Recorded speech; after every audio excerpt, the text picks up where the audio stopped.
Promo റിവ്യൂയിലേക്ക് എല്ലാവർക്കും സ്വാഗതം. ഈ റിവ്യൂ ഇഷ്ടപ്പെടുവാണെങ്കിൽ ഒന്ന് ലൈക്ക് ചെയ്തും സബ്സ്ക്രൈബ് ചെയ്തും സപ്പോർട്ട് ചെയ്യണേ. നമ്മുടെ നന്ദു പോലീസ് ട്രെയിനിങ് ക്യാമ്പിലേക്ക് പോവാണ്. അതിനു മുമ്പ് അനിയെ കാണുന്നുണ്ട്. അനിയോട് യാത്ര പറഞ്ഞ് പിരിയുമ്പം ഇത്തിരി സങ്കടമൊക്കെ വരുന്നുണ്ട് കേട്ടോ നന്ദുവിന്.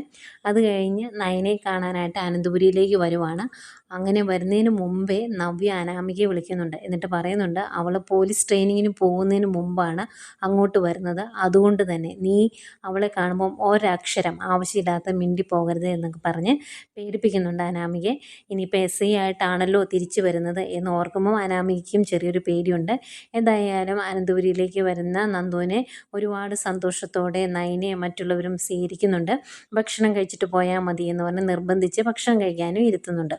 അന്നേരം നവ്യ ഭീഷണിപ്പെടുത്തിയത് കൊണ്ട് തന്നെ വലിയ പിണക്കമൊന്നും ഇല്ലാതെ വന്ന് ഡൈനിങ് ടേബിളിൽ നന്ദുവിന് ഭക്ഷണം വിളമ്പി കൊടുക്കുവാണ്. അന്നേരം ഇങ്ങനെ അത്ഭുതത്തോടെ നോക്കുന്ന നന്ദുവിനോട് പറയുന്നുണ്ട്, ഇത്രയും കാലം ഞാൻ നിന്നെ ഒരു ശത്രുവായിട്ടല്ലേ കണ്ടിരുന്നത്.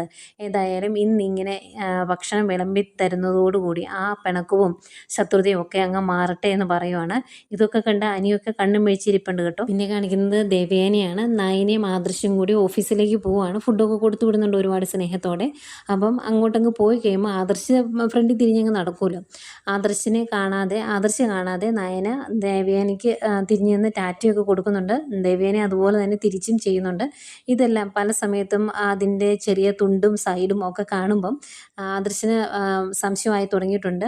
ദേഷ്യത്തോടെ സംസാരിക്കുന്ന ദേവയാനി നയനെ അങ്ങ് പോകുമ്പോൾ സ്നേഹത്തോടെ നോക്കിയും ഒക്കെ ചെയ്യുന്നത് ആദർശ് ശ്രദ്ധിക്കുന്നുള്ളത് കൊണ്ട് തന്നെ ആദർശ് ചിന്തിക്കുവാണ്, ഇവിടെ ആരെയാണ് കോമാളിയാക്കുന്നത് എന്ന് കണ്ടു തന്നെ അറിയണമെന്ന്.